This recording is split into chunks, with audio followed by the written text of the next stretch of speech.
Hello and welcome to this Nature Research custom media webcast titled Generating and Validating Critical Antibody Reagents. My name is Sarah Hiddleston and I will be your moderator. Today's webcast is sponsored by Sinobiological. We'll begin with a presentation from Dr. Jiahui Yang, who's the head of the Innovation Center at Sinobiological. She'll offer an expert comparison of the technical platforms available to support antibody development, including hybridoma, antibody library, and single B-cell cloning. She'll also discuss some key factors which should be considered in the experimental design of antibody validation. We'll then move on to a question and answer session with you, the audience. You can ask a question at any point you wish throughout the webcast. To do so, please type your question in where it says type your questions here, and then press submit, and we will answer them at the end of the session today. And now, over to Dr. Yang. Thank you very much for the kind introduction, and thank you all for attending this webinar. This is Jiahui Yang from Sinobiological, Beijing. I would like to take today's opportunity to share our experience on generating and validating critical antibody reagents. So here is the outline of what I aim to do today. I will start with a brief introduction about what critical antibody reagents are, why we define them as critical reagents.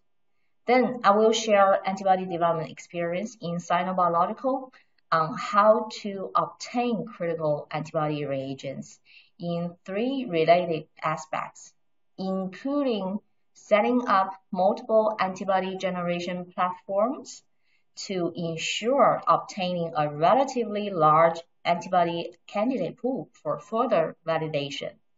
Second, conceive stringent quality control standard to evaluate antibody for specific applications. So even with all the above 2 aspects, sometimes we are still encountering challenging antibody development issues. Then I would like to share a couple examples in this talk and hopefully to give some ideas on troubleshooting these types of issues. So let's first start with critical antibody reagents. I think most of you are very familiar with this typical structure of antibodies. Antibodies are produced by B cells. In human beings, there are 5 major classes of immunoglobulins: IgG, IgD, IgE, IgM, and IgA. So here is the diagram showing the basic structure of the antibodies composing of fat arms and Fc regions linked by a flexible linker, which is the hinge region. The fat arms contains VH and VL for antigen recognition, which determines the antibody specificity and antigen-antibody binding affinity. The residues most proximal to the hinge region in CH2 are responsible for effector function of antibodies, as it contains the binding site for C1q and Fc receptor on effector cells of the immune system. The CH2, CH3 domains also contain the binding sites for the FcRn receptor, which is responsible for prolonged half-life of IgG.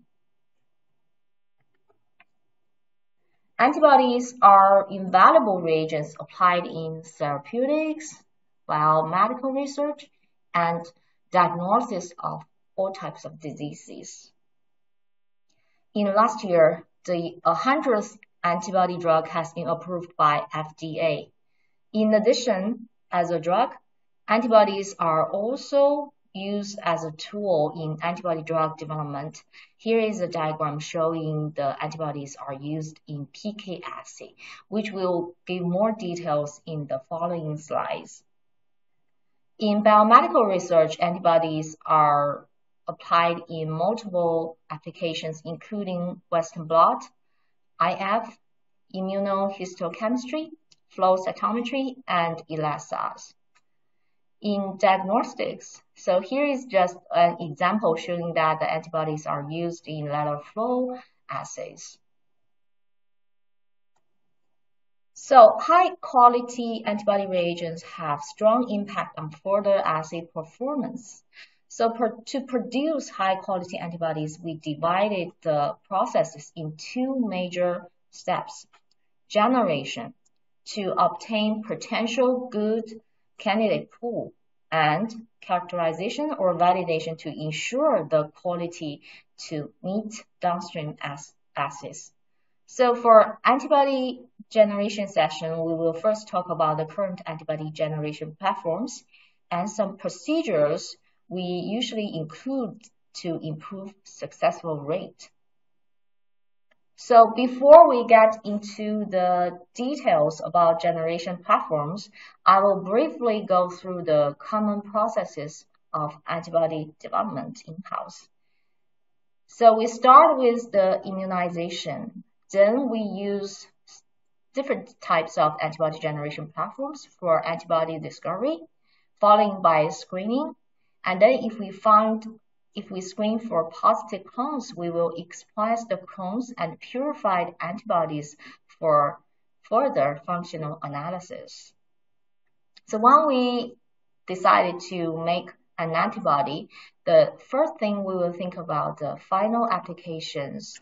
And these applications will help us to determine which types of immunogen we will use for the first step. So for example, for Western blot, since the assay conditions is under the denaturing conditions, so therefore most likely the targets are exposed the linearized epitope to the antibodies. And for ELISA, flow cytometry, etc., most likely the antibodies are recognizing the conformational epitopes on the targets. There are a couple choices we can use for the antigen or the immunogen. The native protein definitely most likely contain the native structure, but due to the limited availability of the native samples, and also some of the native proteins has very low expression rate in the samples. So this is also a difficult immunogen to be obtained. For recombinant proteins, they definitely can using the recombinant technology to obtain the large quantity of the proteins as immunogens. But for some of the recombinant proteins, since this is developed by recombinant technology, it probably does not contain the same structure as the native proteins. And also for some post-translational modifications, which is not the same as in the native proteins. Sometimes we will use peptides, and this represents the linear epitopes. It can be synthesized in vitro, which means we can obtain a large quantity of the peptide, but it has very low immune response. We need to conjugate the peptides to carry proteins for immunizations. And we also use DNA and cell for immunizations, and this type of immunogen can recognize both types of epitopes. They contain the native or close to native structure in the cells, but the same thing as peptide, it has very low immune response, and sometimes on the cells, it also has the complicated surface proteins, which may cause non-specific binding of the antibodies.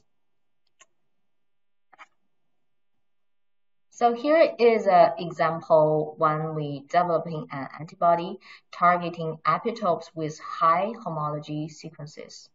So we want to generate an antibody targeting the actin in smooth muscles, but there are other types of actins in other tissues, like the ACTA1, which is actin in skeletal muscle, and ACTC1 in the cardiac muscles. When we compare the three sequences, and we see that for the actin in smooth muscle, they have very low different amino acids present in the actins. So in order to generate the specific antibody targeting the actin in smooth muscle, we use the peptide as the antigen. And after the screening and antibody generation, we successfully obtain one antibody, a specific antibody recognizing the actin in the smooth muscles. And here is the IHC results showing these antibodies.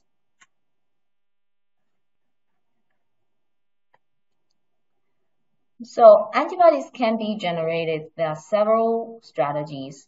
This figure, adapted from a Nature Biotechnology paper, contains the major antibody generation platforms.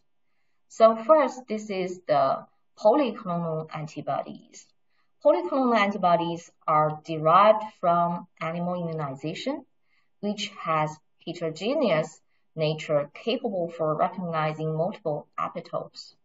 But the drawback of polyclonal antibodies is that is no long-term reproducibility, because each time you immunize one animal, you need to purify the antibody, but due to the differences between different animals, it may cause the final difference within the antibodies.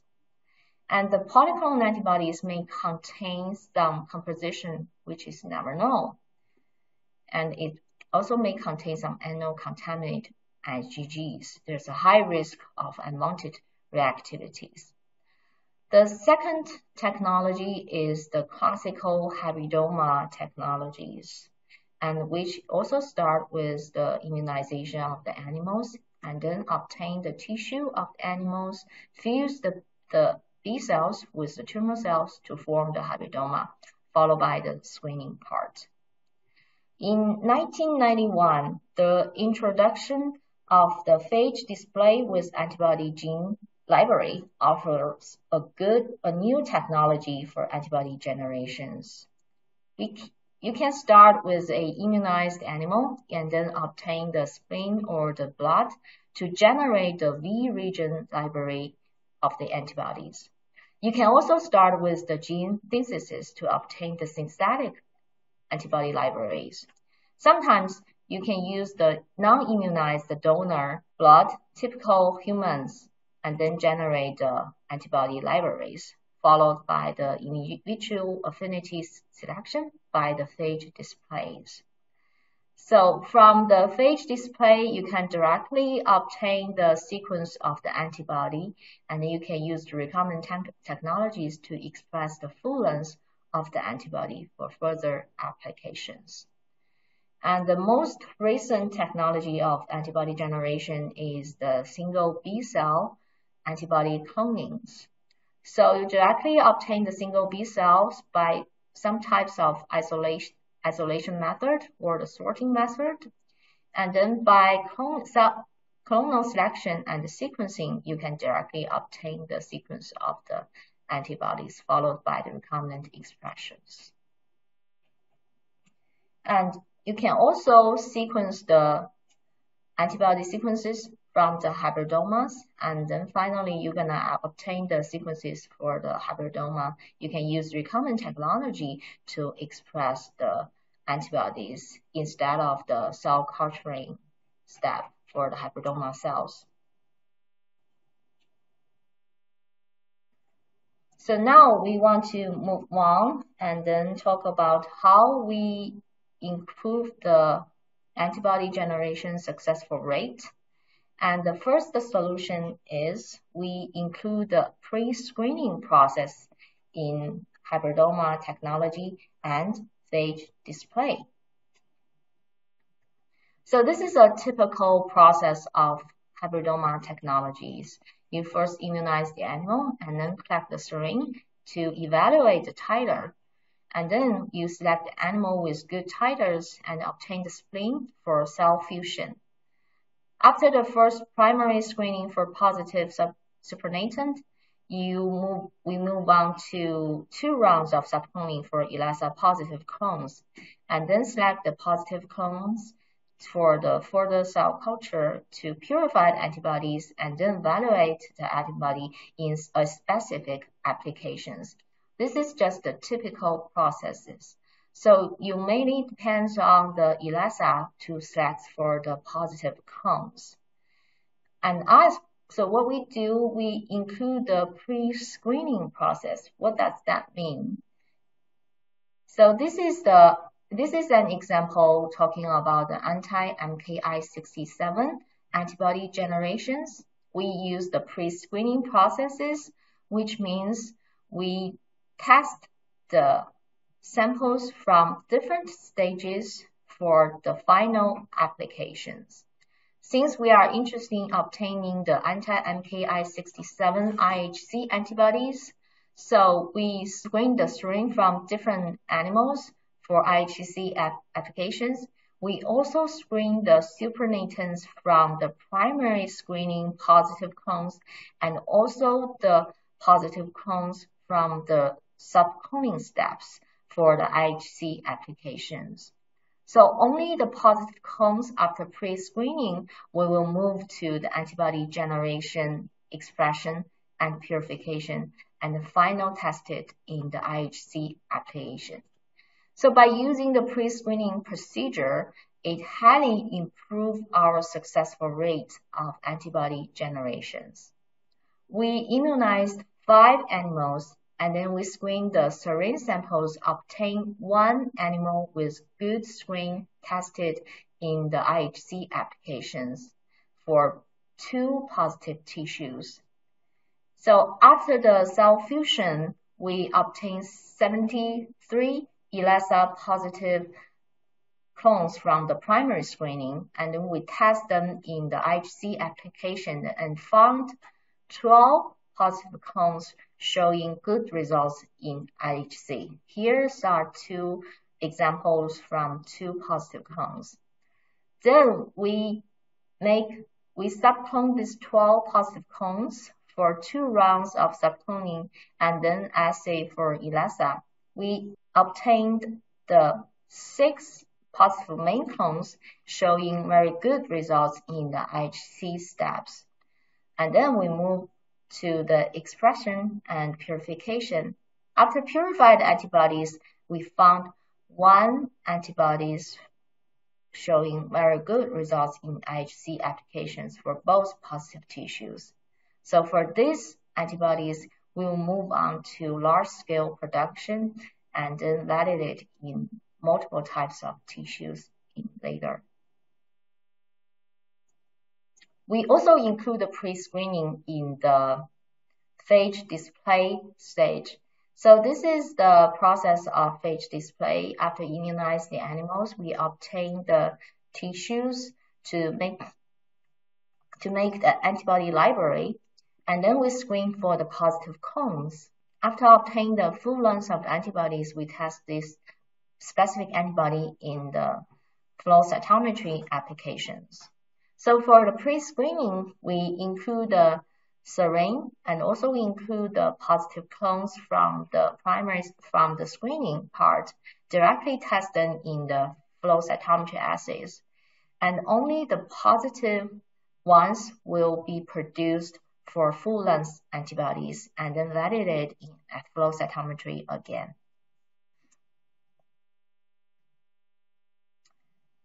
So in order to produce the antibodies for the anti-EDU type assays, we chose multiple platforms to obtain more antibodies. So just give a brief introduction about the anti-EDU type antibodies and also the types of PK assays here shows in this slides. So mainly there are 3 types of anti-EDU type antibodies. So the first one is the one which can blocking the binding between the antigen and the antibody drug. And for also anti-EDU type antibodies, they can also binding to the antibody drug without interfering the binding between antigen and antibody drug.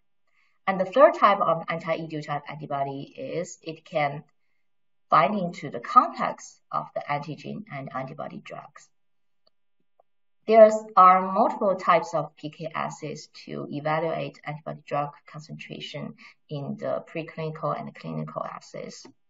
And one type is the antigen bridging. They use antigens and the labeled antigens as the reagents to evaluate the antibody drug concentration. You can also produce anti-idiotype antibodies and then coding this anti-ID antibody to capture the antibody drugs, and then use the anti-Fc, the secondary antibody, for detecting the signals.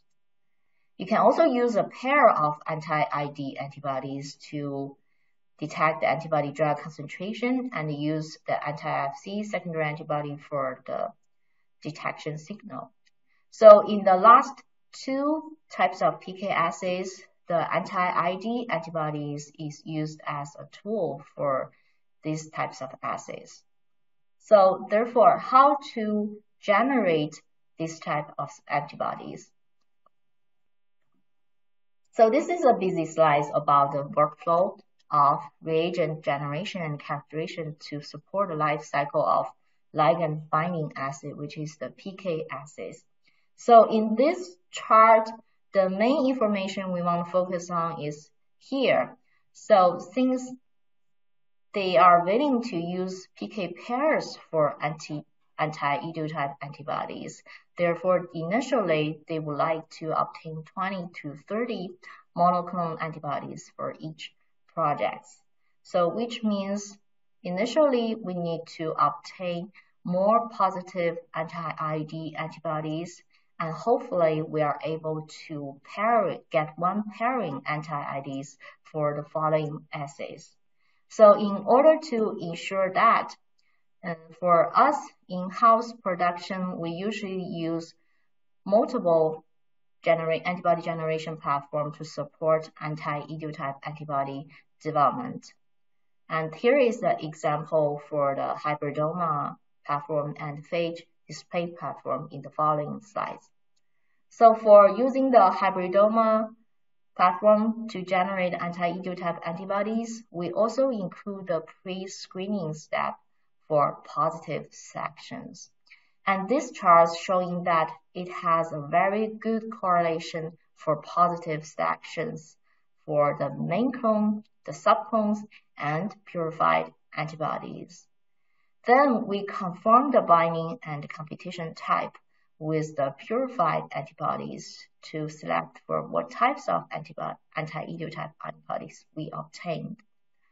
And we use isotype control and antibody drug, both code them on the place, and adding the anti-idiotype antibodies detected by the secondary antibody to make sure the anti-ID antibodies is binding to the antibody drug, not the isotype control. Then we verify the anti-ID antibodies, so if this is the competitive antibodies or not.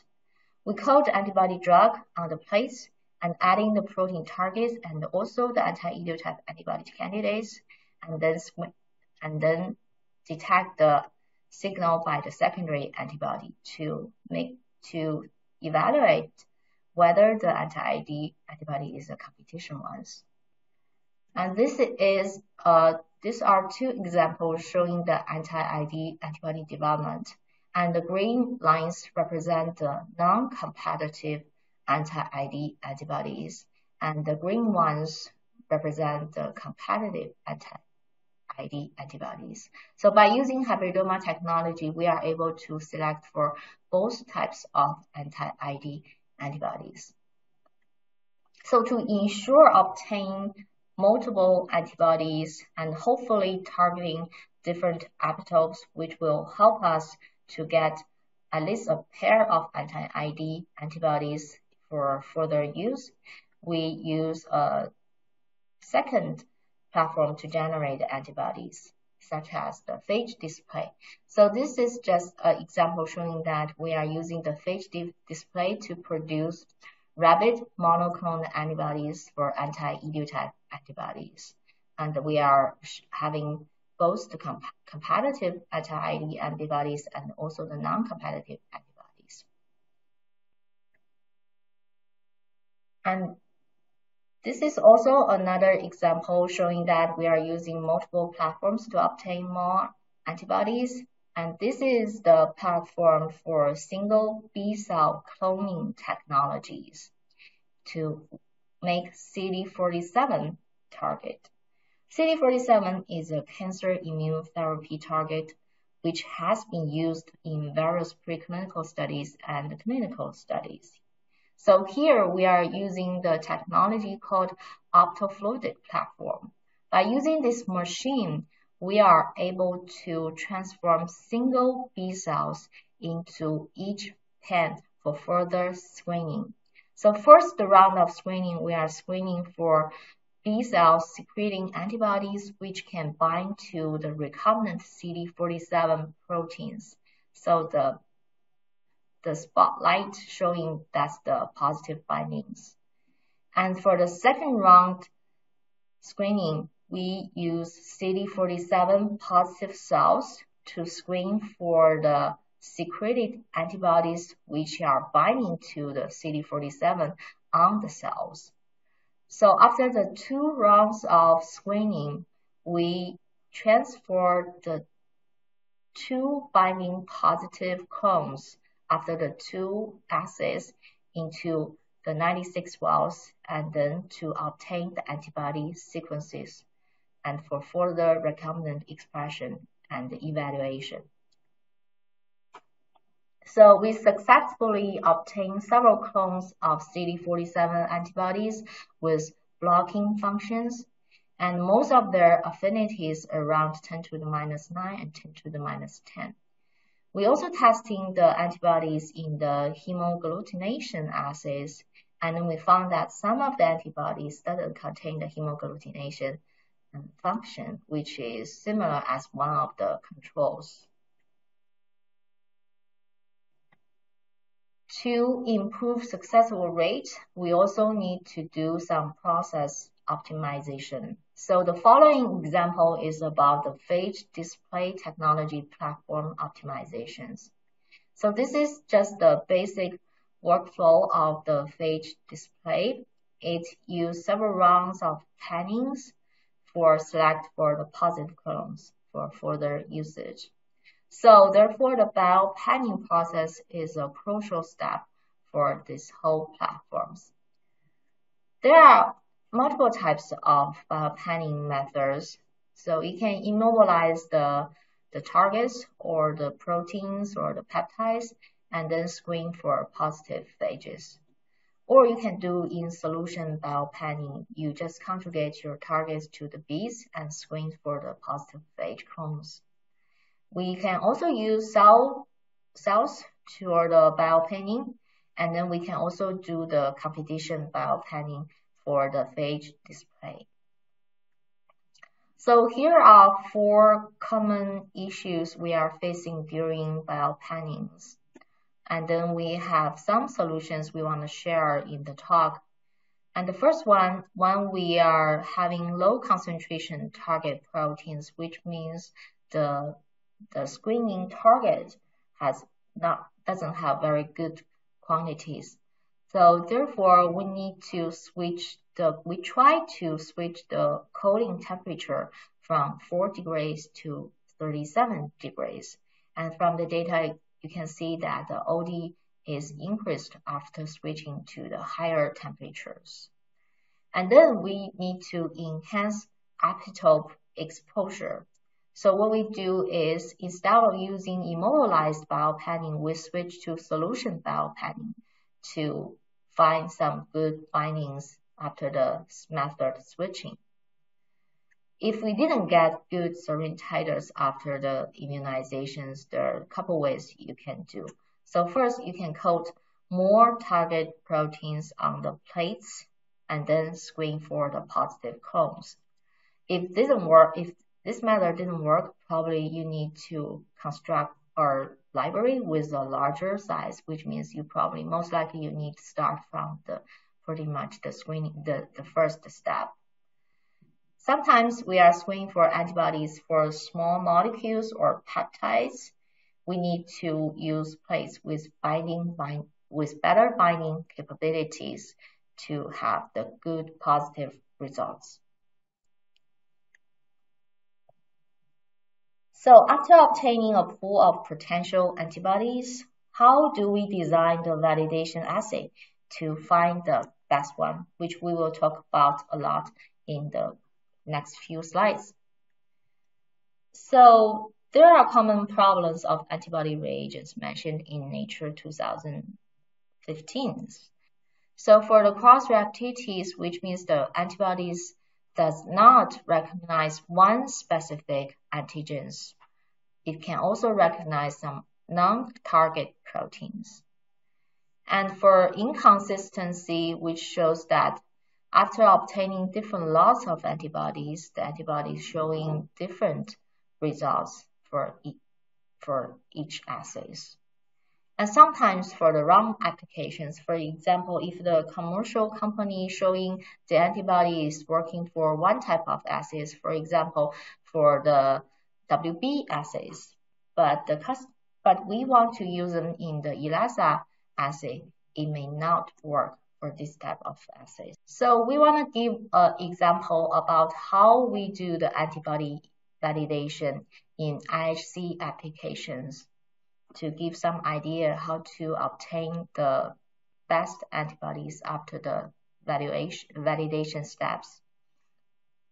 So this is the workflow of IHC. It is a long process, starting with the sample preparation, including the sample collection, fixation, dehydration, embedding, and sections. Then we need to reactivate some of the enzymes in the samples.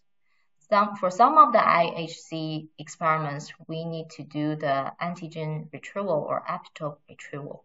So we block the sample, we detect the sample signals by primary antibody, secondary antibody, and staining. And the last part is the data interpretations.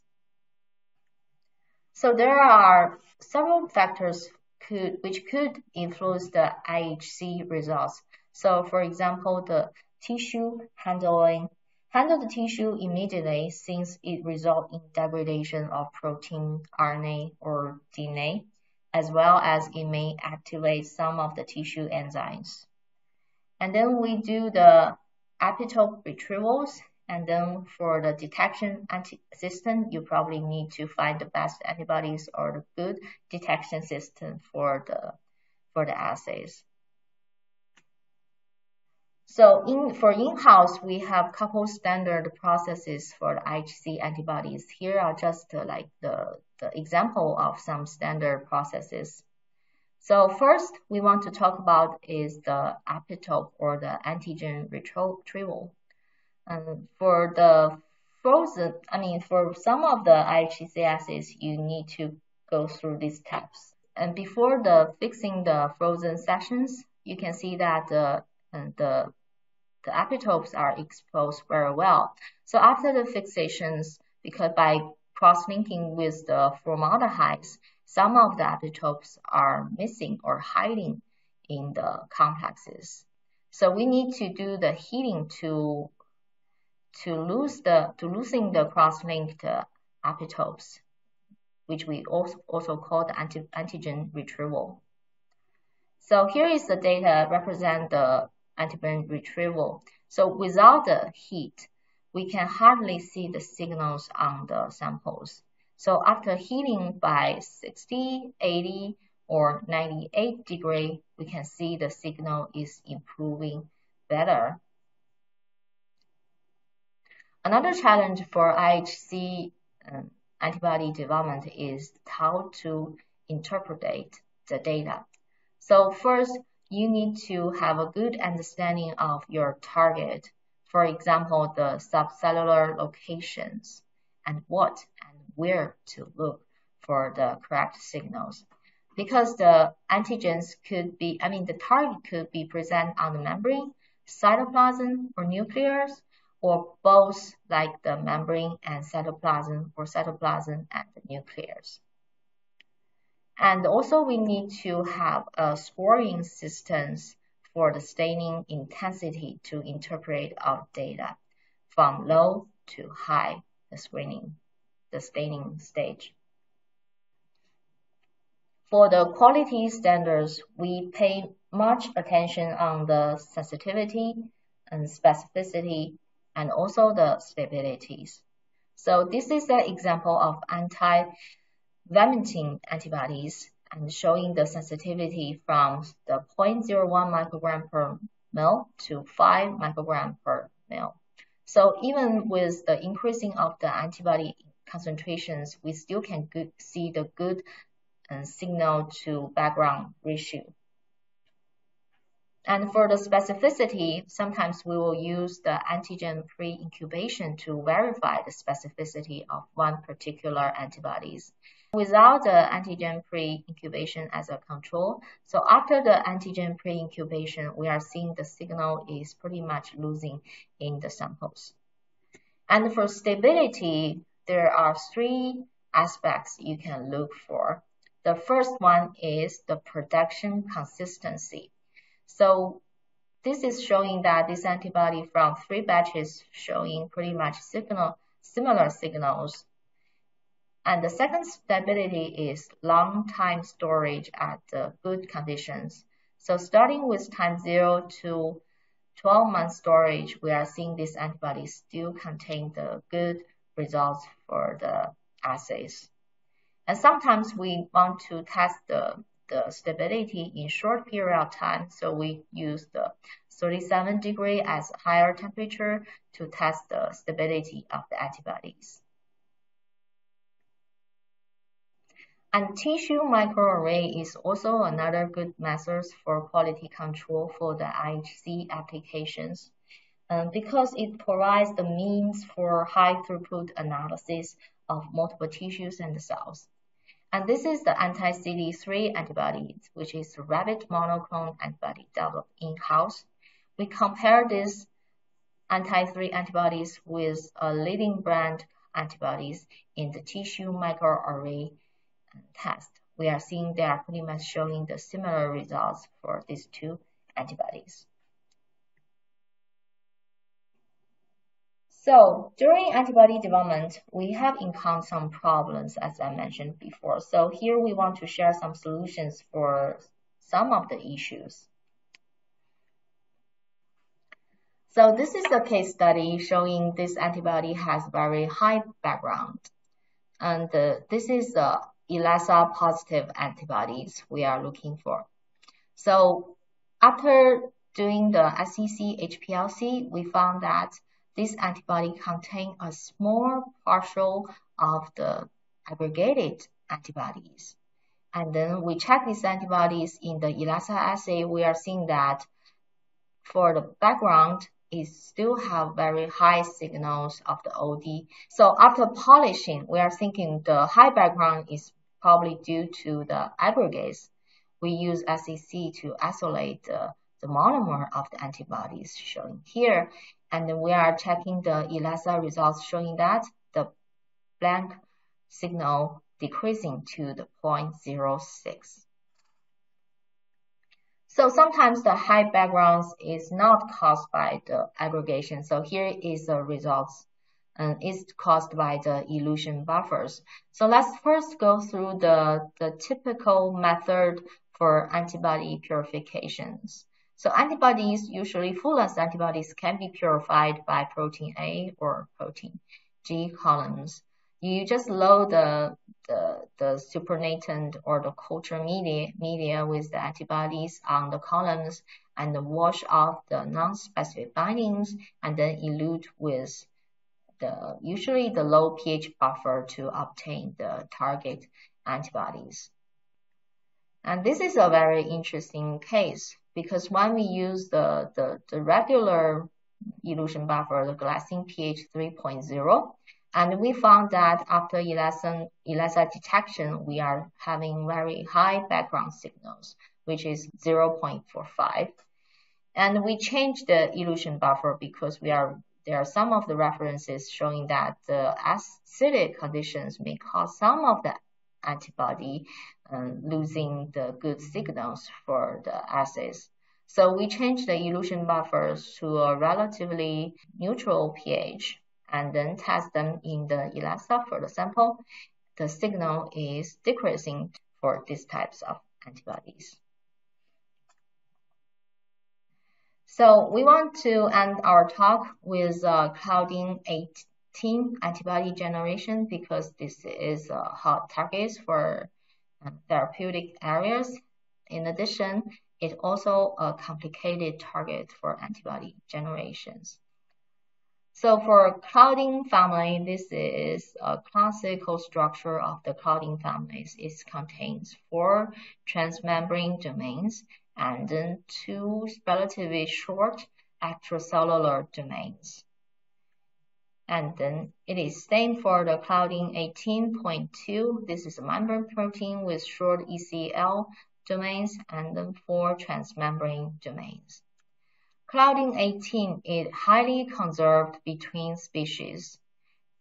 So this is the sequence alignment between human, mouse, and monkey. So they are showing high identities over 85% and positive over 90%. When we use software to predict immunogenic response, the Claudin 18 contains few predicted immunogenic epitopes, which means it could give us some challenges during immunizations. So in order to solve the problems, first we designed the antigens for different types of immunogens. We use peptides for the Claudin 18.2 specific regions. In addition, we also make some recombinant protein fragments for immunizations. We use multiple discovery platforms to support this antibody generation, including hybridoma and phage displanes. We include our pre-screening method for the IHC applications, and we also identify the positive-negative binding by ELISA for the initial screenings. So after obtaining some good clones, we validate the clones into multiple types of cancer tissues, also from multiple donors, and we also test them for no binding on normal tissues. So here is one of the antibodies we obtained for the anti-Claudin 18s. So if you can see from multiple cancer tissues, it shows very good signals for IHC applications, but no signals in the normal tissues. To confirm these antibodies is a good one for further assays. So just to summarize today's talk, antibodies are crucial reagents in biomedical research, diagnostics, and therapeutics. So antibody development is complicated and a long process. So it needs process optimization to obtain high-quality antibodies. There are multiple antibody discovery platforms available for support the antibody development to help obtain antibodies targeting different epitopes. We need to use standardized quality assays with well-designed experiments to find antibodies with good performance in applications. So last, just want to briefly talk about what is Sinobiological doing. So Sinobiological is one-stop reagent and CRO service providers.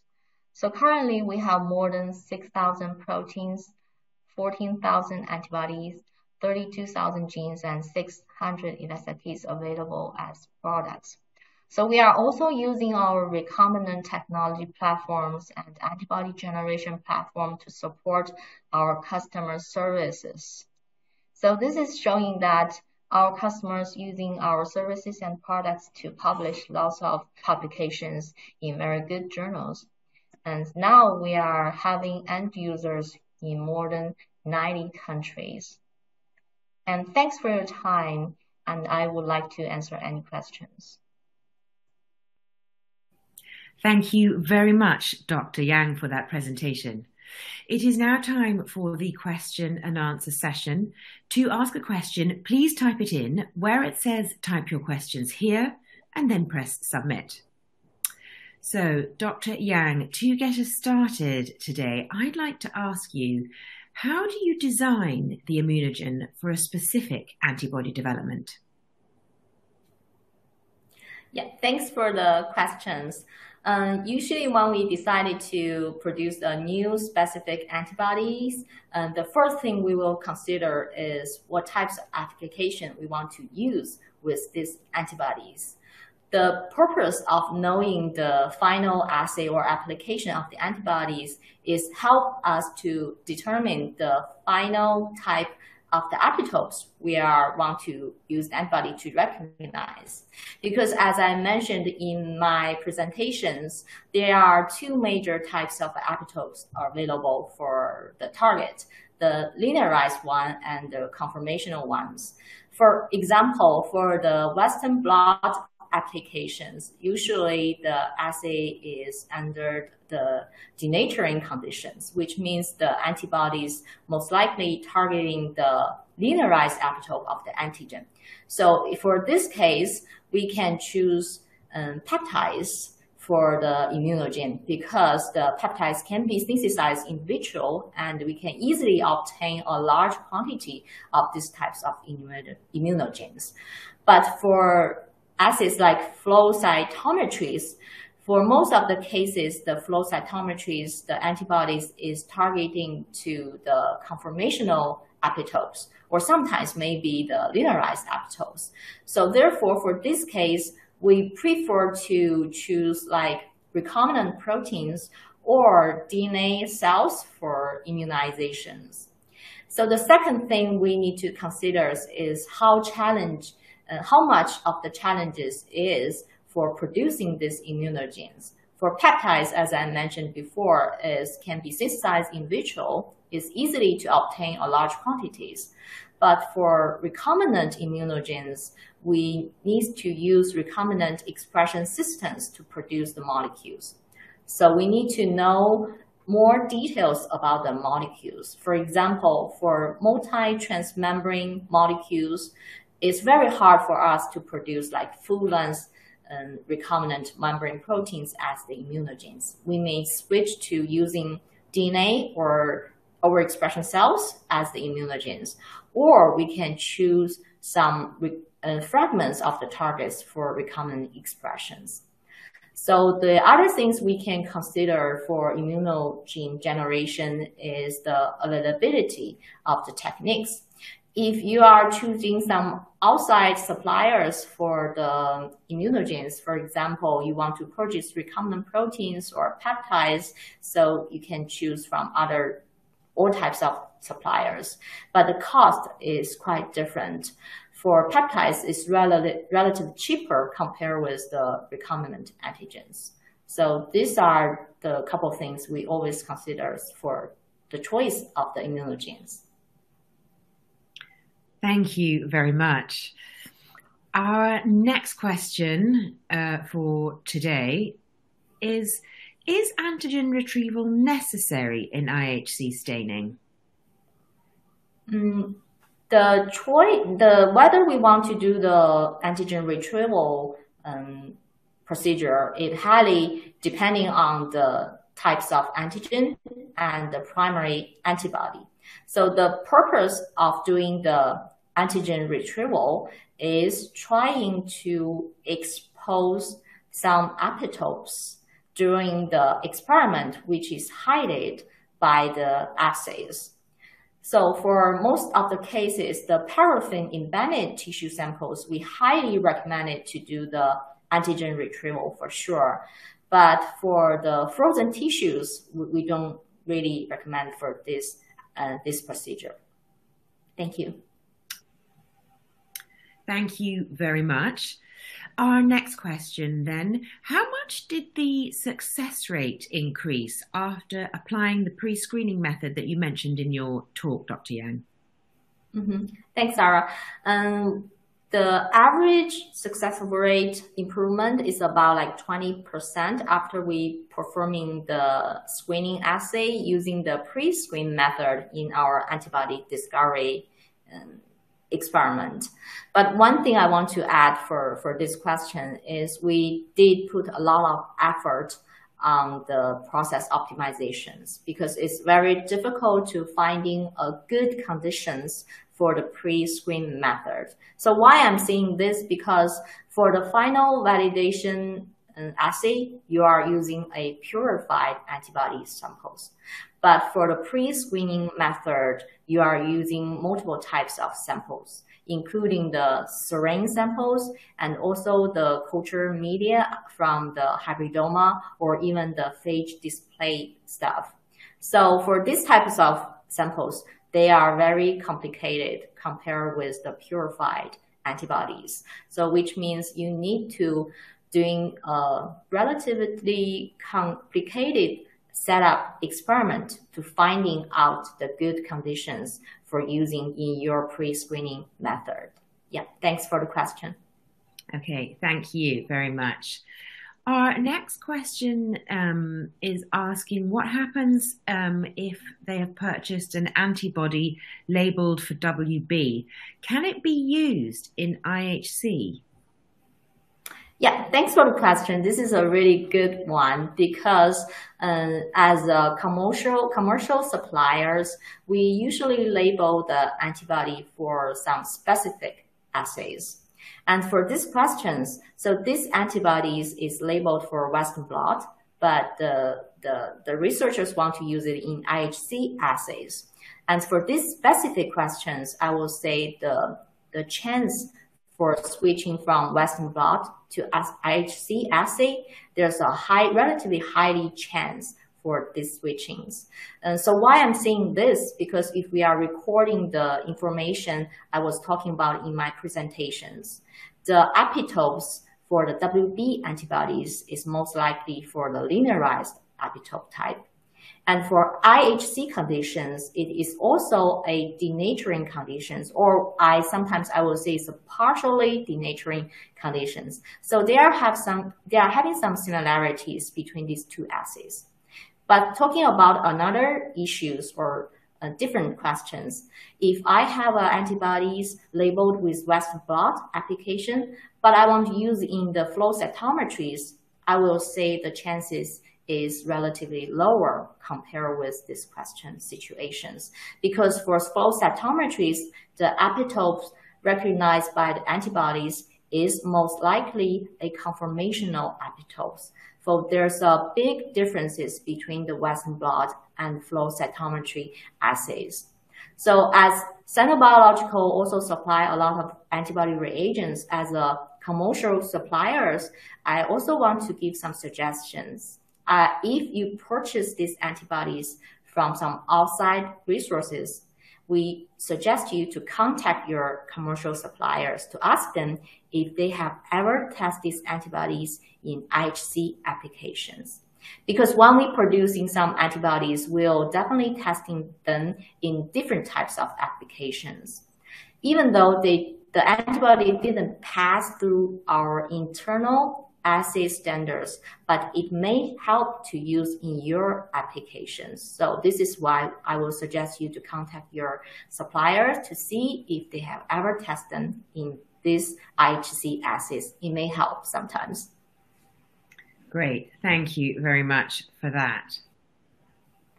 Our next question then, can you comment on DNA immunization for antibody development and the critical steps in this technique? Thanks, Sarah. Usually we don't use DNA immunizations because there's a lot of obstacles for these types of immunization method. The biggest challenge is the low immunity of the DNA immunizations. So which means if you want to use DNA as the immunogen, you need to do a lot of process optimizations. So what we have done in-house, first we modify the expression vectors. We include couple components into our expression vectors. You can definitely search this type of references from the website and you will figure out what type of sequences you want to figure out to improve this immunization stage. And the second thing we will do is we do the codon optimizations for the target sequences. And before we do the injection, the immunization procedure, we will test our expression vector to see if they can express the target protein very well by transient expression stages.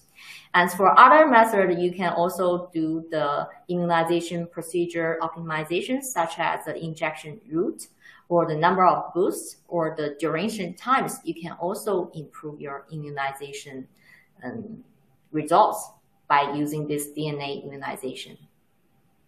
Great, thank you very much. Our next question asks about screening for antibodies with diversified sequences from phage display. Can you give us any more information about this, please? Yeah, thanks for the question. I didn't cover too much information for this display technique in my presentations, but we did produce more than 1,000 rapid monoclonal antibodies by using phage displays. So for in-house procedure, the first key thing is we will definitely build an antibody library. The size should be about 10 to the 8 to the 10 to the 9. If we didn't obtain the library size above this stage, we'll definitely try to make a new DNA, the antibody libraries. And since you are willing to obtain diverse sequences from the phage display technique, if this is a very critical factors, we will suggest you to test to determine the antibody sequence diversity of the library by NGS. But for us in-house antibody development, we usually don't use this procedure because it's time consuming and also it costs some extra cost. So, but what we can do is we can use different biopanning method. This including you can use the coating the antigen on the plate for biopanning, but you can also use the in-solution biopanning or even cell-based biopanning to improve the sequence diversities. And in addition, you can also change your biopanning conditions, these experimental procedures, by like adding more antigens or lower the antigen levels to finding different types of binding affinity antibodies in these screening assays. I think all the above methods could help to improve the clone diversity. Fantastic. Thank you very much. Finally, does Sinobiological provide recombinant antibody production services? And if so, which types of cells are used for recombinant expression? For antibody expression by recombinant technologies, there's a couple expression systems you can choose. Sinobiological have both mammalian cell expression systems and also like insect cell systems and E. coli cell system to support antibody expressions. But for most of our in-house recombinant antibodies, we use HEK293 cells as the expression systems because it has relatively higher transfection efficiencies, and also it can produce for the full-length antibodies also some antibody fragments. But if you are willing to obtain a large amount of antibodies and also use this one for like continuous using this as a key reagents, we can suggest you to use stable cell lines for making cell lines stably expressing your antibody sequences. So we are also providing this type of sequences. And for some other special requests, for example, we can also produce the antibodies by using the fucosylation deficient CHO or HEK293 cells for antibody expressions. Sometimes we are also using E. coli system and yeast system for some antibody refractants like VHH or SCFVs. We can also provide this type of services. And also some of our antibody reagents are using our system for production. Thank you. Okay, thank you. And that is where we need to finish for today. We are aware that there are a number of questions that we didn't manage to get to, and we will get back to you offline after this broadcast finishes using the details that you've provided. I'd like to thank Dr. Jiahui Yang for being with us today and for answering your questions. Thank you. I would also like to thank the webcast sponsor, Sinobiological, and you, the audience, for tuning into this webcast today. Remember, you can watch this webcast again at any time on demand at nature.com/webcasts. Thanks for watching, and I hope you'll join us again soon.